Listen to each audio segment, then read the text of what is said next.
Om Swastiastu, sahabat entrepreneur yang saya hormati.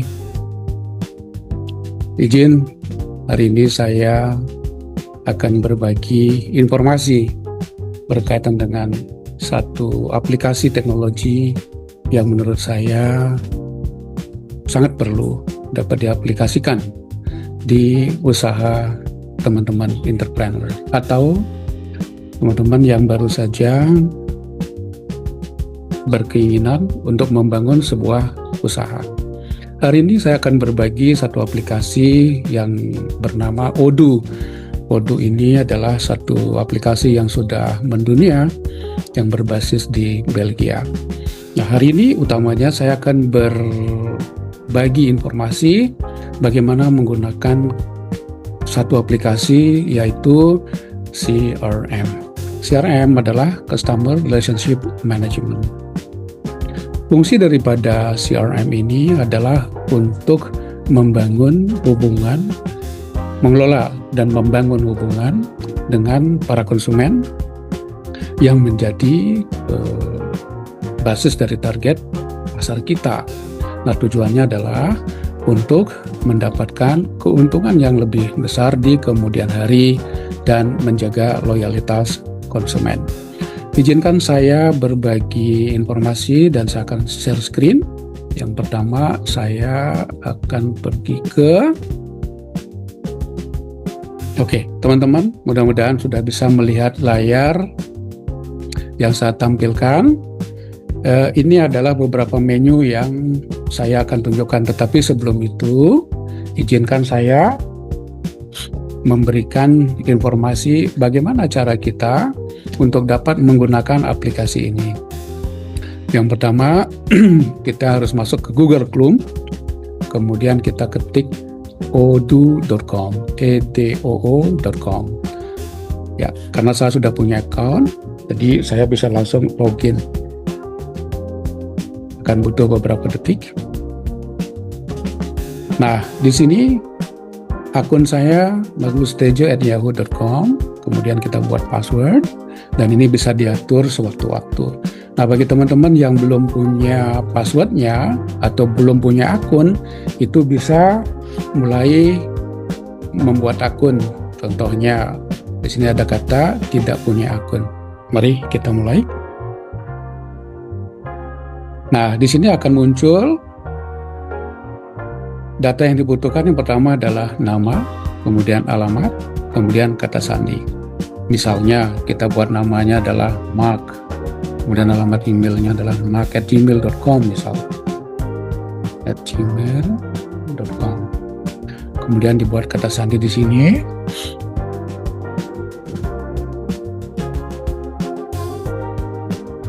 Setelah itu kita daftar. Oke. Sangat mudah sekali teman-teman. Nah, ini tampilannya. Kemudian setelah kita punya akun, kita akan mulai login. Nah, tadi tinggal dimasukkan saja alamat emailnya, misalnya mark@gmail.com, kemudian masukkan passwordnya. Setelah itu kita masuk ke sistemnya. Butuh beberapa detik teman-teman. Nah, di sini kita langsung memilih hubungkan atau connect. Kalau misalnya rekan-rekan menggunakan bahasa Inggris, kita akan menghubungkan. Oke, nah ini adalah tampilan, ini adalah tampilan menu utama dari Odoo. Nah, kita melihat di sini ada beberapa aplikasi yang tentu punya fungsi sendiri-sendiri. Nah, hari ini saya akan fokus pada satu aplikasi, yaitu CRM, Customer Relationship Management. Nah, aplikasi CRM ini sebenarnya sangat bagus sekali, di mana fungsinya dapat digunakan sebagai fungsi kasir, kemudian dapat juga digunakan untuk media promosi, kemudian dapat juga digunakan untuk membangun relasi yang lebih dekat dengan para konsumen. Nah, untuk dapat menggunakan Odoo khususnya aplikasi CRM-nya, saya pertama kali harus membuat yang namanya produk. Oke, yang namanya produk. Nah, untuk memasukkan produk-produk yang kita punya, kita nanti akan masuk melalui aplikasi penjualannya. Nah, di sini saya menggunakan satu nama usaha yang saya buat, itu namanya Black Sand Coffee and Eatery.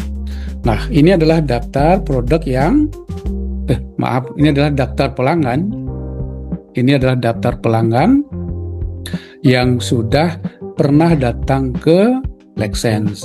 Kemudian dari data-data inilah saya nantinya atau kita nantinya dapat melakukan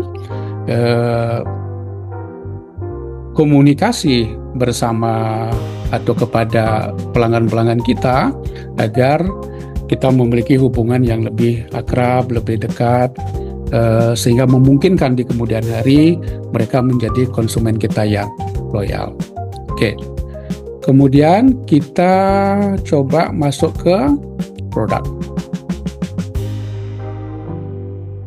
Masuk ke produk. Di sini ada produk, order, siap difakturkan, laporan, konfigurasi. Kita masuk ke produk. Oke. Nah, ini adalah produk-produk yang kita jual di Cafe Black Sand Coffee and Eatery. Ada beef stick, ada dadar gulung, ada es buah, dan seterusnya, dan seterusnya. Nah, di sini juga dilengkapi dengan harga dari menu. Nah, seumpama sekarang ada tamu kita yang datang, dia sudah kita persilakan duduk. Kemudian waiter-waitress kita menawarkan menu. Nah, ini adalah daftar menunya. Oke, setelah dipilih menu yang dikehendaki oleh konsumen kita, maka kita akan membuat satu order. Kita masuk ke order. Oke, nah pelanggan kita yang datang misalnya adalah Made Joni, maaflah Made Joni. Oke, nah artinya kalau sudah terdaftar di list daftar pelanggan kita, artinya Made Joni sudah pernah datang ke tempat kita.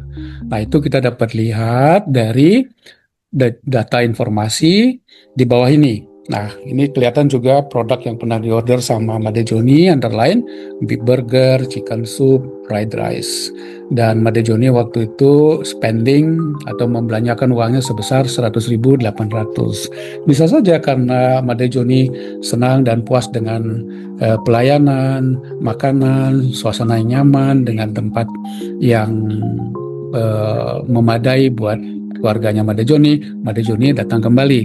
Nah, kemudian sekarang dia order pesanan baru ceritanya. Anggaplah ini adalah second visitnya Made Joni. Yuk kita buat pesanan barunya.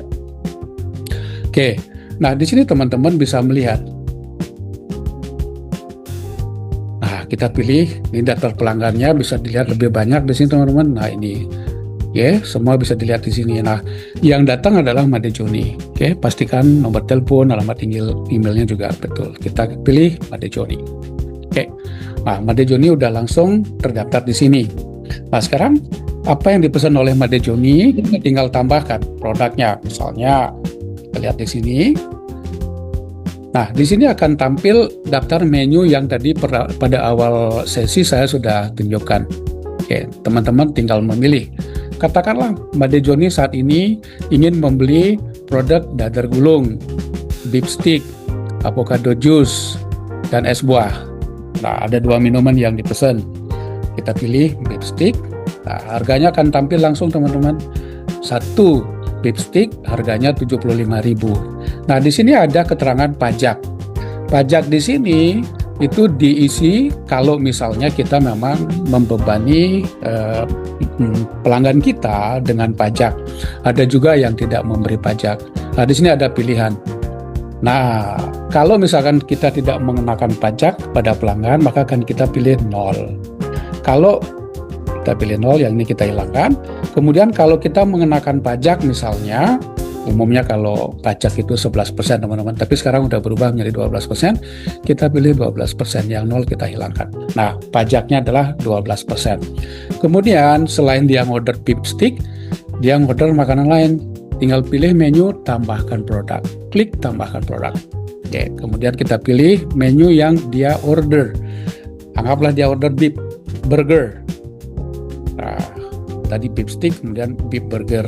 Jadi sama-sama suka daging sapi. Kemudian harga per satu unitnya adalah 25.000, pajaknya 12%. Kemudian dia ada order lagi minumannya. Misalkan avocado juice, kita pilih avocado juice. Harganya adalah 20.000, kuantitinya adalah 1. Dan tambahkan lagi kalau dia ada order makanan lain. Kita pilih, langkahnya sama teman-teman. Misalnya dia pilih es buah. Oke. Kemudian dia sudah mempersiapkan. Terakhir dia akan minum kopi. Oke, kita pilih ada kopi di sini. Oke. Kita pilih cafe latte misalnya. Oke. Nah, jadi orderannya sudah ada beef stick, avocado juice, cafe latte. Kemudian kita konfirmasi teman-teman. Oke, konfirmasi orderannya. Nah, di layar akan tampil produk-produk yang sudah diorder. Ada beef steak, avocado juice, cafe latte. Maaf, tadi ada miss satu yang beef burgernya belum muncul. Beef burger. Kalau misalnya ada tambahan order, kita tinggal pilih tambahkan. Kemudian ini sudah masuk, sekarang ada beef burger teman-teman. Satu lagi tadi ada es buah yang belum saya tambahkan lagi. Oke, tambahkan. Oke, sudah ya. Jadi es buah burger sudah masuk, total bill-nya adalah 187.350. Ini sudah termasuk pajak 12%. Nah, pajaknya sebesar 17.400. Maaf, ini ada sedikit kesalahan teman-teman, harus hati-hati ya. Ini kelihatan ada yang kena 2 pajak. Nah, ini hati-hati teman-teman. Ada yang 12%, ada yang 12%. Ini kita harus milih satu saja. Kita pilih satu saja. Oke, sudah ya. Oke, kita pilih ya 12% saja. 12%. Oke. Dan satunya kita hilangkan. Oke. Jadi yang kelihatan di sini adalah hanya satu pajak. Yang benar di sini kan kalau kita ngomongin di Bali atau di Indonesia, pajak untuk restoran itu biasa disebut dengan pajak hotel dan restoran atau PP1. Jumlahnya sebesar 19.800. Nah, dari 5 orderan Made Joni ini kita bisa melihat total bill yang dia akan bayar. Terus kita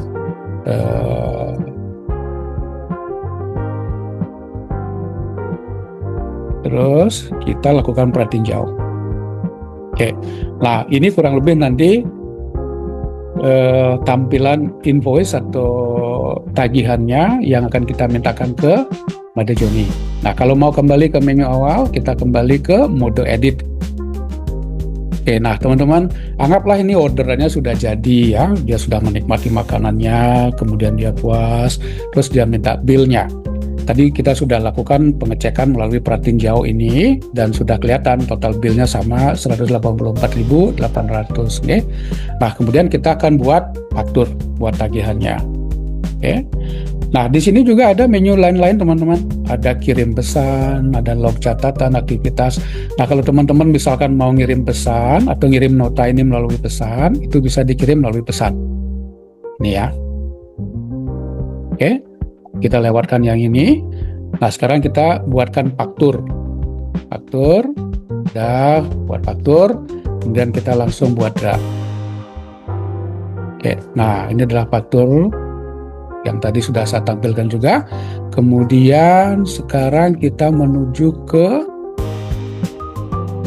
konfirmasi. Oke, konfirmasi bahwa ini sudah betul datanya. Nah, sekarang si Made Joni ini mau membayar. Nah, di sini kelihatan ini teman-teman. Kirim, cetak, bayar, pratinjau. Nah, atau kirim pesan.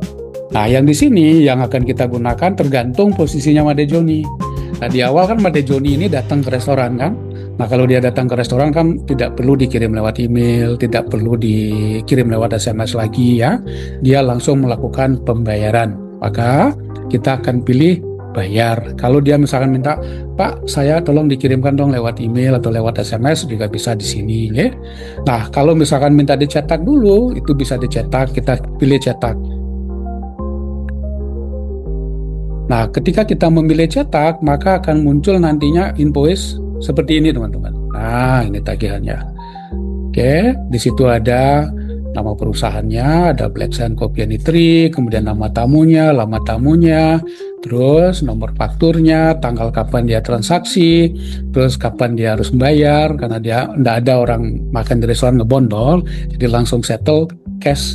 Total bill-nya adalah 184.800. Nah, setelah itu kita langsung melakukan tindakan selanjutnya yaitu bayar. Oke, kita klik bayar. Oke, create payment. Nah, di sini bisa kita buat pilihan-pilihan ya. Cuman dalam sesi ini hanya yang tersedia adalah bank. Bisa misalkan dia pakai QRIS, dia bisa langsung cash, bisa pakai credit card. Ini bisa ditambahkan di jurnalnya. Oke, karena sudah dibayar, kita create payment ya. Oke, setelah kita create payment, maka di catatan kita akan muncul kata lunas. Artinya bill yang tadi sebesar 184.800 sudah dibayarkan. Nah, buktinya kita lihat di sini teman-teman. Oke, ini total billnya, terus dibayar 184.800 persis jumlahnya. Maka jumlah yang belum dibayar adalah 0. Oke. Nah, kalau misalkan dia minta dicetak seperti tadi, kita cetakkan. Kalau misalkan minta dikirim, kita kirimkan. Oke, misalkan seperti ini. Kita kirim. Kita bisa lampirkan invoice yang tadi. Ini kita bisa tuliskan apa yang kita mau. Kalau misalkan sudah, kita tinggal kirim pesan. Ya. Jadi pesan sudah terkirimkan. Nah, kemudian dari data-data konsumen yang datang, yang sudah pernah konsumsi, pernah datang ke tempat kita, maka kita akan memiliki data, teman-teman. Nah, data. Kita coba lihat. Data tamu-tamu kita seperti Made Joni dan lain-lainnya, kita bisa lihat di kontak. Nah, ini adalah database para pelanggan kita yang sudah pernah datang dan makan di tempat kita. Ada Bima Sakti, ada Black Dog Group, dan seterusnya. Nah, fungsi CRM, teman-teman, kembali kepada CRM, disinilah fungsi CRM mulai digunakan. Gitu. Misalnya, katakanlah si Bima Sakti ini sedang ulang tahun, teman-teman. Nah, sedang ulang tahun. Jadi, kita bisa mengirimkan pesan ke Bima Sakti untuk menyampaikan selamat ulang tahun. Nah, pesan ini bisa dikirim lewat email, ya. Kita klik email, maka dia akan terhubung ke email kita secara otomatis. Misalnya, kita tuliskan di sini ucapan selamat ulang tahun. Ucapan selamat ulang tahun. Kemudian kita tuliskan di sini namanya Pak Joni yang terhormat, Bapak Bima Sakti. Kami keluarga besar Black Sand Copy and Tree menyampaikan selamat ulang tahun untuk Bapak. Semoga sehat selalu, panjang umur, bahagia dan sejahtera. Salam hormat. Black Sand Team. Nah, setelah itu langsung kita kirimkan teman-teman emailnya. Ting. Email terkirim. Apa yang terjadi ketika kita sebagai pelanggan dikirimkan selamat ulang tahun kepada dari restoran di mana kita pernah makan? Tentu ini sebuah apresiasi toh. Dan kita pasti merasa senang, merasa diperhatikan. Kemudian kita teringat juga dengan restoran itu yang tadi Black Sand. Oke, nah tadi itu kita menggunakan fungsi komunikasi menggunakan email. Bisa juga dilakukan melalui pengiriman pesan, teman-teman. Oke, kita kirim pesan. Nah, ini nanti pesannya bisa dikirim melalui WhatsApp. Nah, kalau teman-teman misalnya sudah memiliki brand standar, di mana semua komunikasi sudah disiapkan, warnanya, formatnya, fontnya, dan lain sebagainya, itu nanti bisa dilampirkan di sini, teman-teman. Oke, misalkan dipilih, anggaplah ini kartu ucapan selamat ulang tahun Pak Joni, semoga sehat selalu, panjang umur dan seterusnya, maka kita akan lampirkan. Nah, di sini kan akan muncul nanti selamat ulang tahunnya kan gitu ya. Terus kita langsung kirim. Oke, terkirim. Nah, itu adalah satu langkah yang kita gunakan untuk membangun komunikasi dan hubungan yang lebih akrab terhadap para konsumen kita.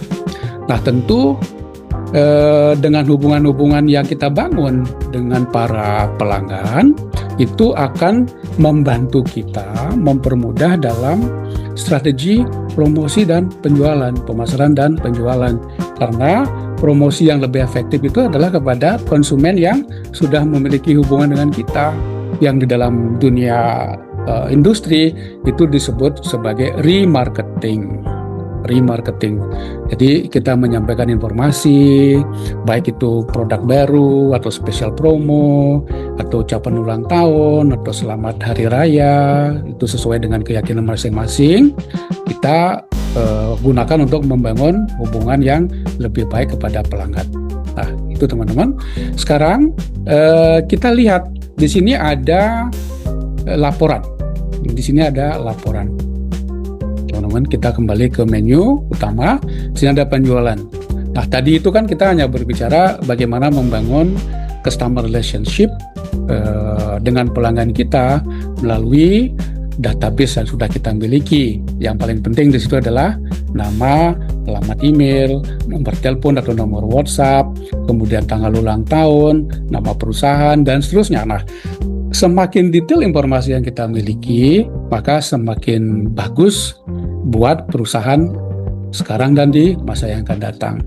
Nah, kita lihat contoh laporan yang sederhana yang ingin saya tunjukkan kepada teman-teman hari ini.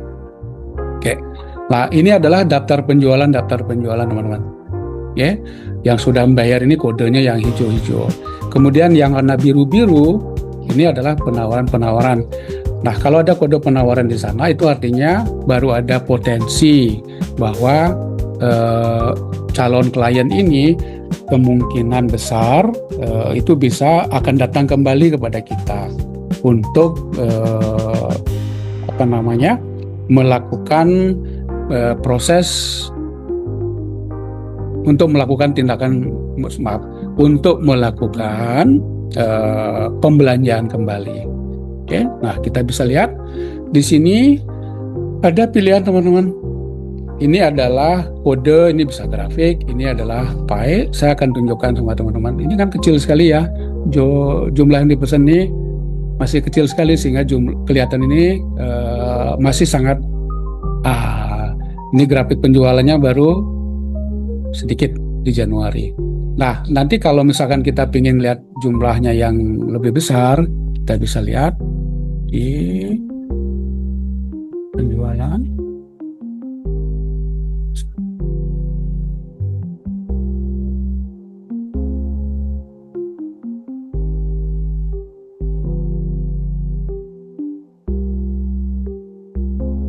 Oke, ini Januari ya, kita pilih Januari saja. Kemudian, maaf teman-teman, ini sedikit ada kelupaan saya. Laporan produk. Nah, di sini maksud saya teman-teman. Jadi kalau kita lihat warna-warni ini adalah jenis produk yang laku teman-teman. Misalnya yang paling laku adalah ini nih, beef stick yang paling favorit 19%. Tamu kita itu suka beef stick. Kemudian yang nomor 2 adalah avocado juice dan seterusnya. Nah, kalau misalkan nanti ada menu-menu yang porsinya cuma laku sedikit, misalkan cuma laku 1 ya, nah itu bisa di-review kembali. Apakah menu ini perlu dipertahankan atau menu ini kita hilangkan. Nah, pada prinsipnya CRM ini adalah digunakan untuk membangun relasi yang lebih akrab dan lebih berkesinambungan dengan para pelanggan. Jadi demikian teman-teman sesi sharing saya hari ini. Semoga membantu teman-teman di dalam membangun dan mengembangkan bisnis masing-masing. Saya akhiri dengan Prama Santi. Om Santi Santi Santi Om.